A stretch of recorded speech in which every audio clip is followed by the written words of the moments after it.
Good morning दोस्तों, कैसे हैं आप लोग। मैं उम्मीद करता हूँ आप लोग अच्छे होंगे। आइए आज की वीडियो हम शुरू करते हैं। आज हम बात करेंगे, एक ऐतिहासिक टॉपिक है जिसका नाम है अयोध्या राम मंदिर। ना, आप सभी लोग अयोध्या राम मंदिर से ज़रूर वाकिफ होंगे। ये हमारी कल की बहुत बड़ी एक न्यूज़ थी, जिसमें ना सिर्फ भारतवर्ष में बल्कि पूरे विश्व में हमारे भारत की जो ख्याति है वो रही। उसमें बहुत बड़े बड़े लोगों ने उसमें अपना योगदान दिया।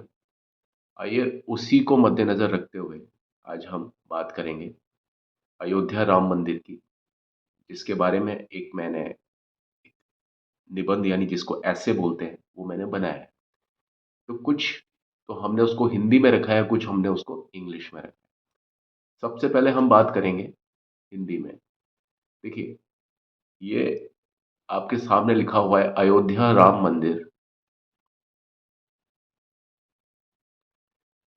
भारत में गहरे धार्मिक, ऐतिहासिक और सांस्कृतिक भावनाओं का प्रतीक है। ठीक है, ये आपके सामने ये,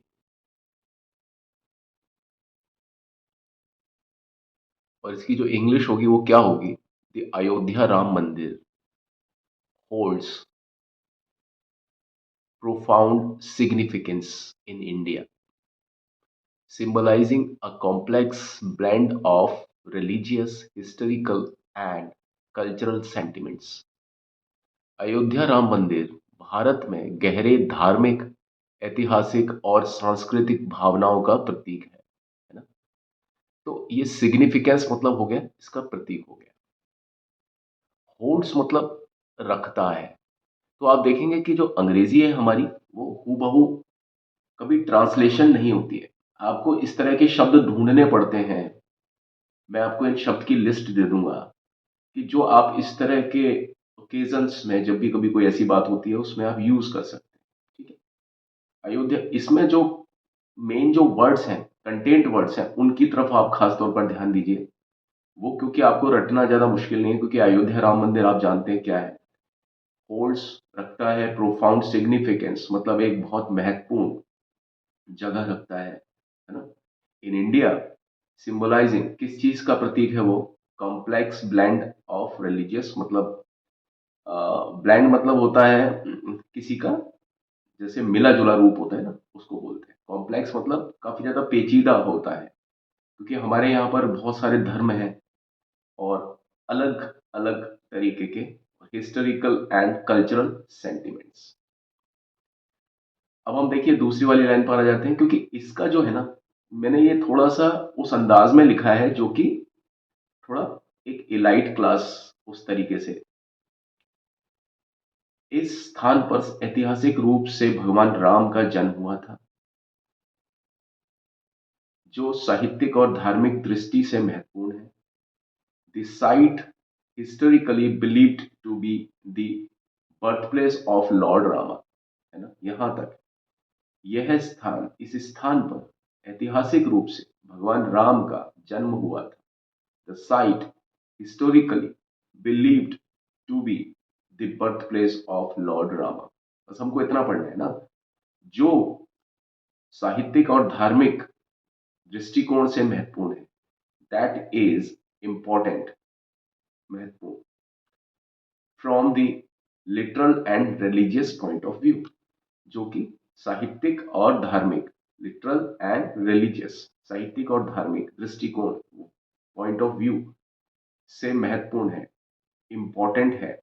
that is important from the literal and religious point of view. यहाँ पर फ्रॉम की जगह फॉर भी हो सकता है, ठीक है, क्योंकि इंग्लिश है, कई बार वैरायटी डिफर करती है हमारे, है ना। यह स्थान समय के साथ एक विवाद का केंद्र बन गया। सच बात है, जिसको इसका मालूम है। ये कहानी कहाँ से शुरू होती है, बहुत पहले की बात है, तब से शुरू होती है। 1940s की बात है वो, 50s 40s 50s, उसके बाद में 1990 92, उस टाइम पर यह स्थान समय के साथ एक विवाद का केंद्र बन गया। जिसमें 16वीं सदी में बनी बाबरी मस्जिद शामिल थी। ये जो इशू था ये कब का इशू था? ये बाबरी मस्जिद यानी जिस समय अभी जहां हमने राम मंदिर की स्थापना करके और इसका उद्घाटन किया है, पहले वहां पर बाबरी मस्जिद हुआ करती थी। ठीक है। This place has become the hub of the disputes, मतलब ये एक केंद्र है। हब ऑफ द डिस्प्यूट मतलब केंद्र है किसका? डिस्प्यूट का, यानी विवाद का। यह स्थान, दिस प्लेस हैज बिकम, हो गया है यानी बन गया है, हैज बिकम मतलब विच इंक्लूडेड, जिसमें, इंक्लूडेड मतलब शामिल थी। क्या शामिल थी? द बाबरी मस्जिद, वो बाबरी मस्जिद जो कि 16वीं शताब्दी में बनी गई, 16वीं सदी में बनी, built in the 16th century. 20th, ये सेंचुरी की बात हो रही है हम नेक्स्ट पैराग्राफ में। The Ram Janmabhoomi movement gained momentum, यानी इस आंदोलन ने जोर पकड़ा, है ना। इन द लेट 1920s, यानी 20वीं सदी के आखिर समय में इस आंदोलन ने जोर पकड़ा, है ना। Advocating for the construction of a grand Ram temple in the disputed site, और ये मांग की गई, किस चीज की मांग की गई? एक महान, एक मतलब राम मंदिर की को बनाने की बात की गई, क्योंकि इस बात का डिस्प्यूट था कि भाई ये जो जगह थी, ये यहाँ श्री राम का जन्म हुआ था, उस टाइप से राम जन्मभूमि के नाम से, और वहीं पर ही बाबर द्वारा बनाई गई मस्जिद भी थी। तो मस्जिद पहले बनी या राम? तो राम ऑब्वियसली पहले की बात है, और ये मस्जिद जो बनी थी ये बहुत बाद में बनी थी। ये आपकी 16वीं शताब्दी की बात है, ये 16वीं शताब्दी की बात है, और जो राम है वो बहुत पहले की बात है। तो जाहिर सी बात है जो पहले आए उनका ही पहले जन्म हुआ होगा, ये माना गया है। ठीक है। The Ram Janmabhoomi movement gained momentum, यानी इस आंदोलन ने जोर पकड़ा 20s में, यानी अभी 1992, यानी लेट 20s की बात हो रही है। एडवोकेटिंग, किस चीज की मांग की गई? फॉर द कंस्ट्रक्शन, किसके कंस्ट्रक्शन की, यानी क्या चीज बनाने की, निर्माण की बात की गई? राम मंदिर of a grand Ram temple. Grand मतलब बहुत महान, बहुत बड़ा, यहां पर महान से मतलब ग्रैंड, है ना। Ram temple at the disputed site, किस जगह पर? जो विवादित स्थान है, विवादित जो भूमि है, डिस्प्यूटेड साइट मतलब विवादित भूमि पर बनाने की मांग की गई। यह आंदोलन प्रदर्शनों, कानूनी यात्राओं और सांप्रदायिक टेंशन की घड़ी थी।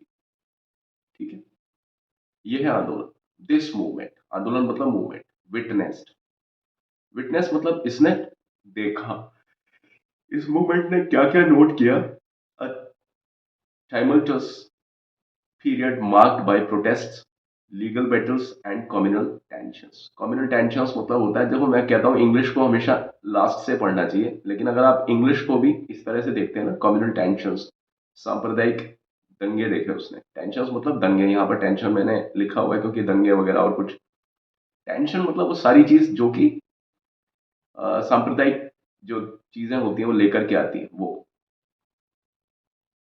1992 में, 1992 में एक समूह ने, एक ग्रुप ने, सॉरी यहाँ पर हम बात करें, यह आंदोलन प्रदर्शनों, कानूनी यात्राओं और सांप्रदायिक टेंशन की घड़ी थी। दिस मूवमेंट या the movement witnessed, this movement या द मूवमेंट एक ही बात है क्योंकि यहाँ पर इसी मूवमेंट की बात हो रही है। विटनेस्ड, इस मूवमेंट में क्या क्या था, इस मूवमेंट ने क्या क्या देखा, क्या क्या समाहित किया अपने अंदर, यानी विटनेस। टाइमल्टस, यानी बहुत ज्यादा क्या हुआ कि मारकाट, बहुत ज्यादा ऊहापोह, वो वाली स्थिति, बहुत डिस्टरबेंस, उस पीरियड को, उस काल को देखा, मार्क्ड बाय।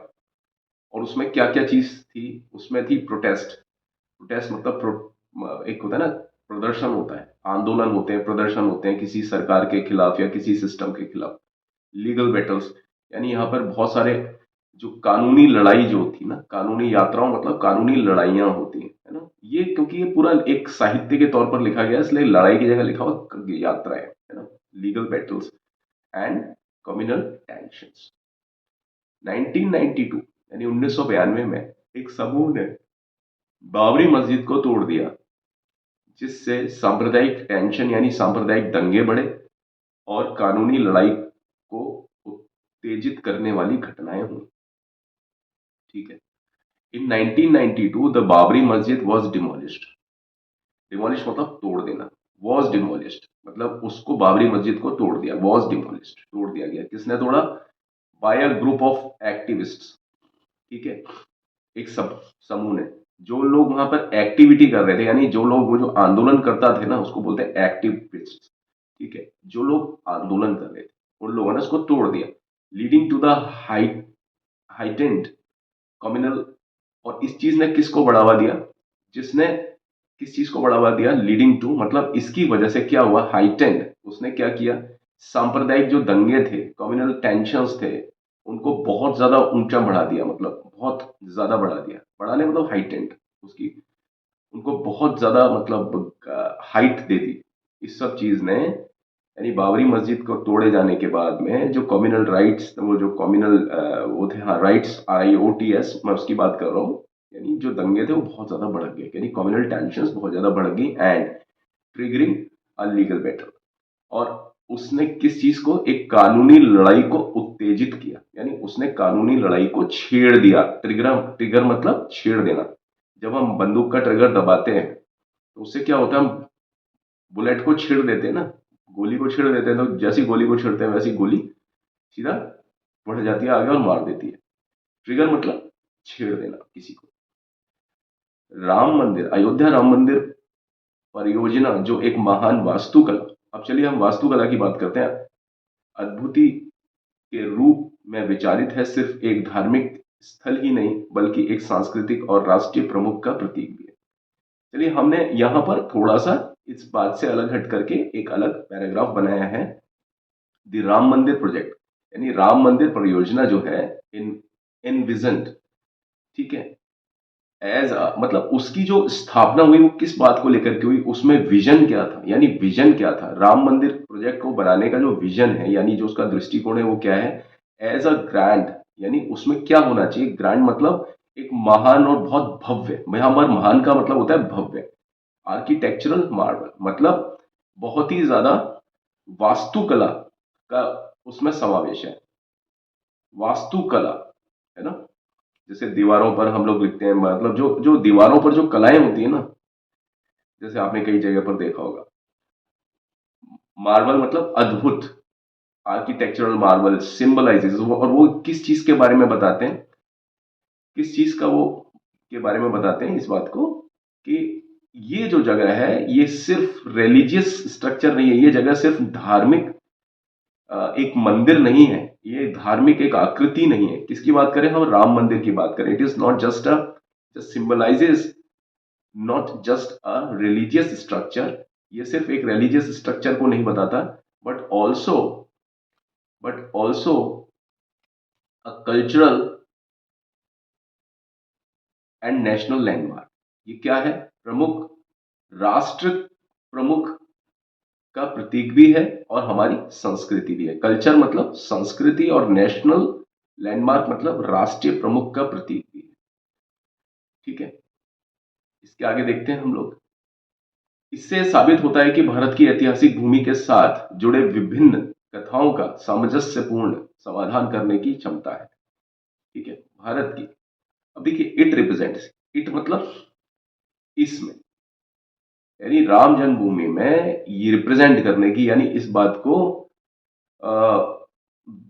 मतलब बताने की, जताने की, इस बात को रिप्रेजेंट करने की क्षमता है। किस बात को रिप्रेजेंट करने की? रेसिलेंस, यानी सामंजस्य, एक तरह का जो फ्लेक्सिबिलिटी है, किस चीज को उसका आपस में सामंजस्य करने की बात बताता है ये मंदिर? ऑफ इंडिया सेक्युलर फैब्रिक, यानी इंडिया का जो सेक्युलर फैब्रिक है, जो मतलब इंडिया का जो एक ढांचा है ना, सेक्युलर, सेक्युलर मतलब यहां पर सभी धर्म के लोग रहते हैं और सभी धर्म को मानने वाले लोग एक दूसरे के धर्म की इज्जत करते हैं। हाँ, मानते हैं वो अपने धर्म को है, लेकिन सबके धर्म की इज्जत करते हैं। तो जो राम जन्मभूमि है, ये इस तरह भी इस चीज को दर्शाता है। यानी राम जन्मभूमि ना सिर्फ आपका जो धार्मिक एक स्ट्रक्चर है जैसे कि हमने पहले देखा, बल्कि ये क्या है, ये जो मतलब आपस में जो धर्म होते हैं उनके बीच में एक सेतु का कार्य भी करता है, यानी एक सामंजस्य यानी रेसिलेंस एक तरह का, वो भी रेजिलेंस यानी एक समझौता, एक तरह की फ्लेक्सिबिलिटी भी लेकर के आया है ये मंदिर जो है, the ability to find a peaceful resolution. और ये जो मंदिर है इसने एक बहुत समय से जो एक लड़ाई चली आ रही थी, बहुत समय से, उस लड़ाई को इस मंदिर के बनने के बाद में लगभग समाप्त हो गया। क्यों क्यों समाप्त हो गया? The ability to find a peaceful resolution, यानी ये जो मंदिर है ये सर्वसम्मति से बना है, यानी मुसलमान भी कह रहे हैं कि ठीक है भाई बना लो तुम लोग, है ना, और क्योंकि ये बेसिकली राम जन्मभूमि है, ये उन्होंने भी मान लिया, तो ये एक पीसफुल रिजोल्यूशन है टू ए कंटेंशियस इशू। ये वो इशू था जो कि मतलब एक बहुत समय से जो परेशान करने वाला कंटेंशियस इशू था, ये उस इशू का भी एक तरीके से समाधान है। तो राम जन्मभूमि को बनने के बाद में अब इस तरह का कोई भी इशू रहेगा नहीं, क्योंकि ये बहुत समय से मामला पेंडिंग था।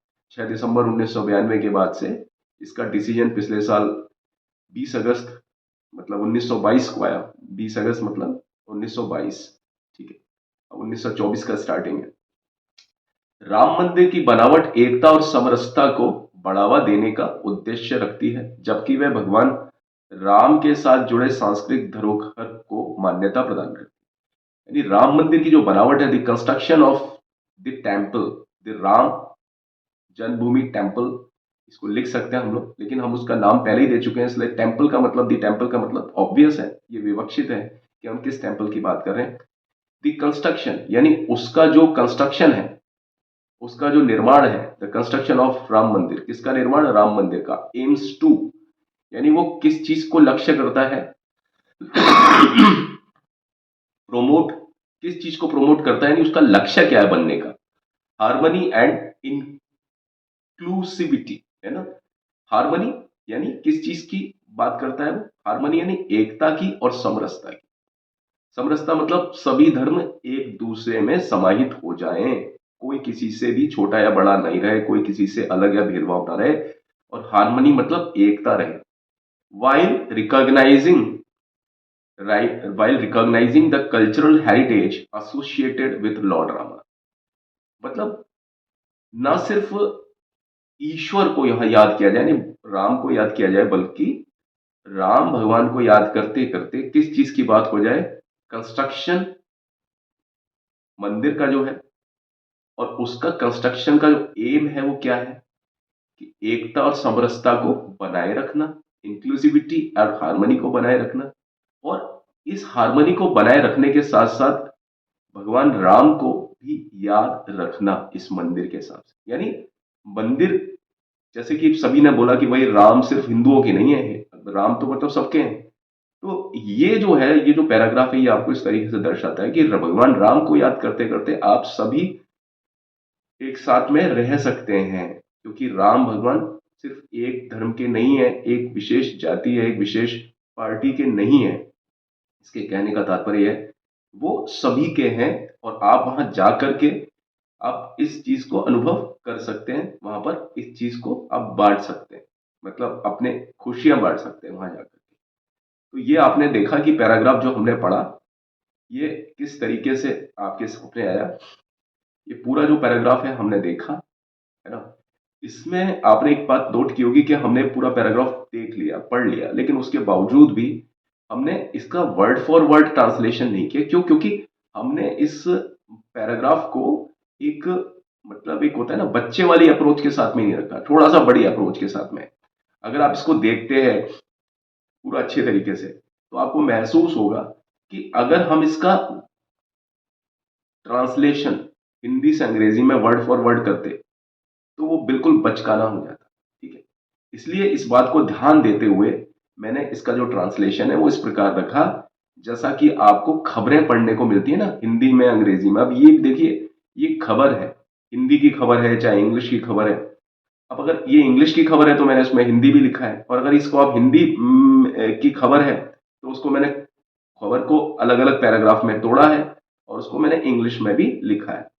और इसकी आत्मा ना मरे, क्योंकि जब हम एक भाषा से दूसरी भाषा में ट्रांसलेट करते हैं तो अगर हम शब्दों का ही ट्रांसलेशन करते हैं, सिर्फ एक शब्द से, एक भाषा के शब्द से दूसरी भाषा का ट्रांसलेशन कर दें, उसको अनुवाद कर दें, तो आत्मा मर जाती है, जो लिखी हुई जो आत्मा है ना। लेकिन यहां पर मैंने बिना आत्मा को मारे हुए भाषा की मैंने एक बात कहनी चाहिए।